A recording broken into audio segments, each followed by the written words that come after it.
آپ اپنی اولاد کو یہ نصیحت کریں، ان کو یہ احساس دلائیں کہ ان کا وجود ان کے خاندان کے لیے، ان کے ملک و قوم کے لیے اور پوری ملت اسلامیہ کے لیے قیمتی ہے۔ دوبارہ عرض کر رہا ہوں، بڑی توجہ کی ضرورت ہے۔ آپ اپنی اولاد کو یہ احساس دلائیں ان کا وجود ان کے خاندان کے لیے، ملک کے لیے اور پوری ملت اسلامیہ کے لیے قیمتی ہے۔ اقبال نے کہا تھا، ہر فرد ہے ملت کے مقدر کا ستارہ۔ اگر آپ اپنی اولاد کے دل میں یہ احساس پیدا کرنے میں کامیاب ہو گئے کہ انہوں نے ایک بامقصد زندگی گزارنی ہے، انہوں نے اپنے وجود کو اپنی قوم کے لیے اور پوری ملت اسلامیہ کے لیے نفع بخش بنانا ہے، اگر یہ احساس آپ نے اپنی اولاد کے دل میں اجاگر کر دیا، پیدا کر دیا، اور پھر اس مقصد کے لیے محنت کرنے کا جذبہ ان کے دلوں میں ڈال دیا، تو آپ کامیاب ہو گئے۔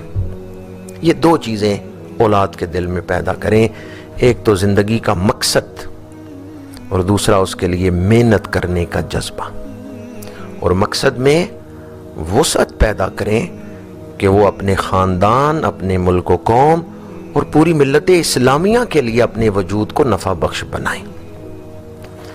آپ اپنی اولاد کو ملت کے لیے وبال نہ بنائیں، ان کی ایسی تربیت کریں وہ ملت کے لیے ایک مہکتے ہوئے پھول ہوں، ان کا ذکر آئے تو قوم کے دل خوش ہوں، ایسے وجود بنے۔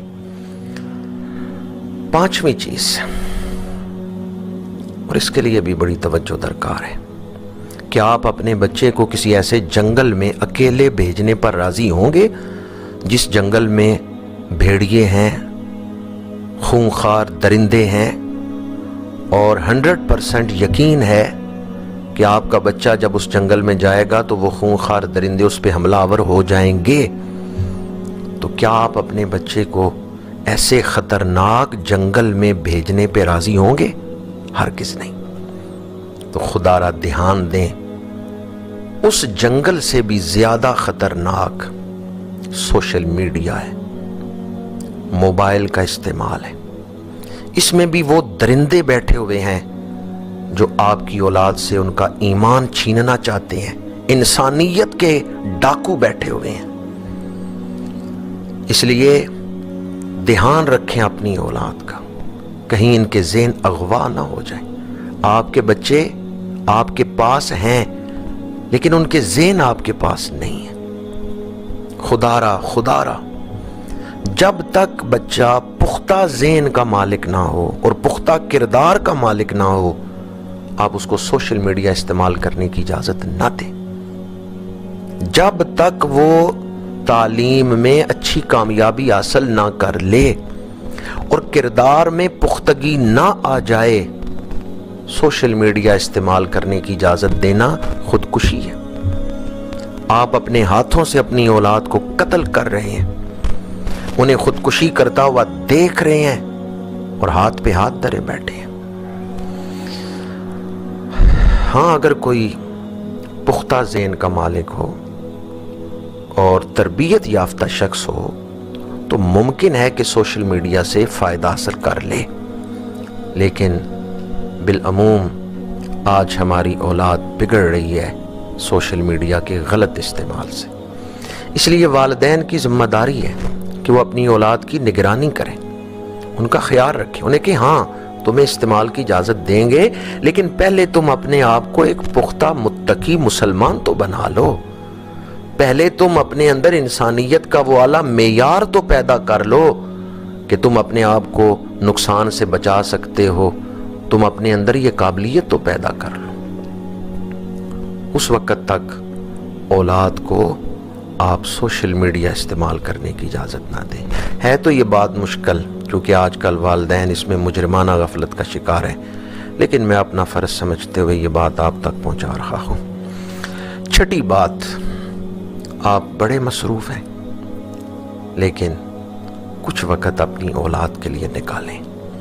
کم از کم روزانہ آدھا گھنٹہ اپنی اولاد کے پاس بیٹھیں، ان سے کوئی قرآن پاک کی سورت سنیں، انہیں کوئی سیرت کا واقعہ سنائیں، یا پھر انہیں کام دیں کہ آج میں نے تمہیں سیرت کا واقعہ سنایا ہے، کل میں نے تم سے سننا ہے۔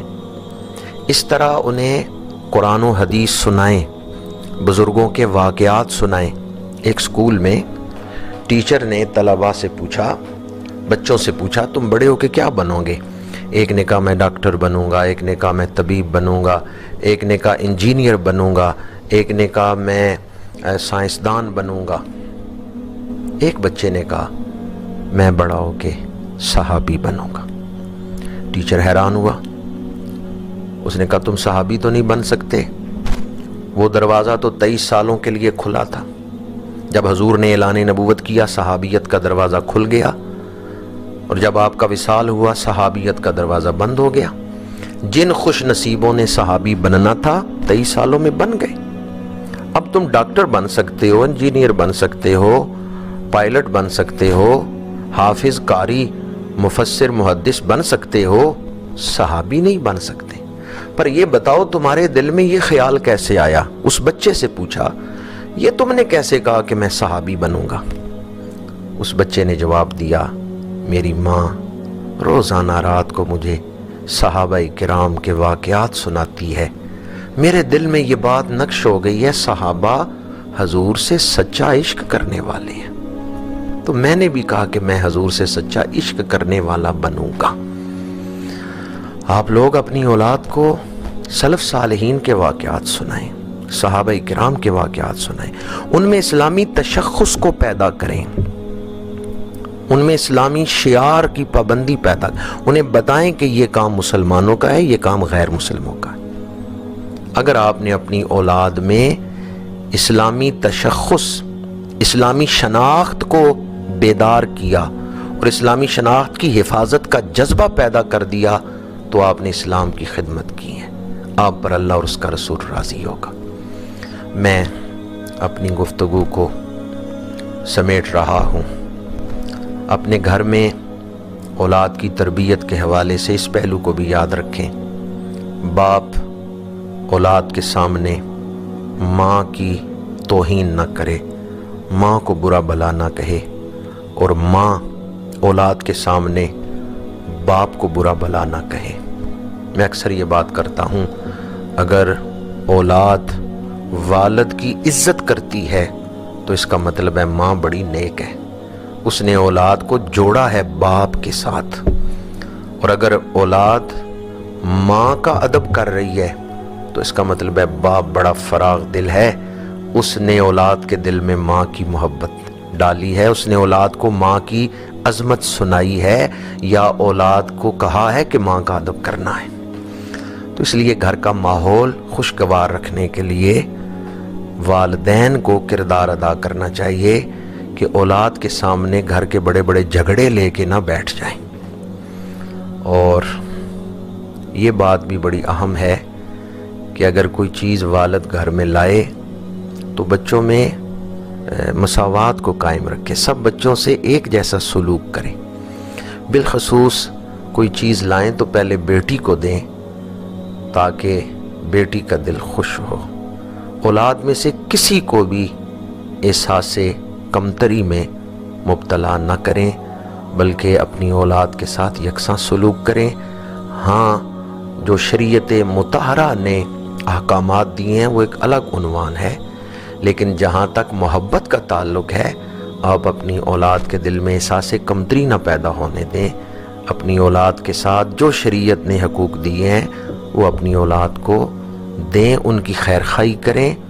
آخری جملہ اگر کسی دل تک پہنچ جائے تو میری گفتگو کا مقصد پورا ہو گیا۔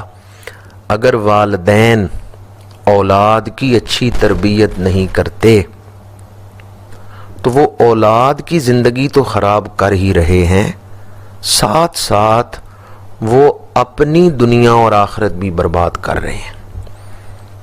اولاد اچھی ہوگی، والدین کی دنیا اور آخرت سنور جائے گی۔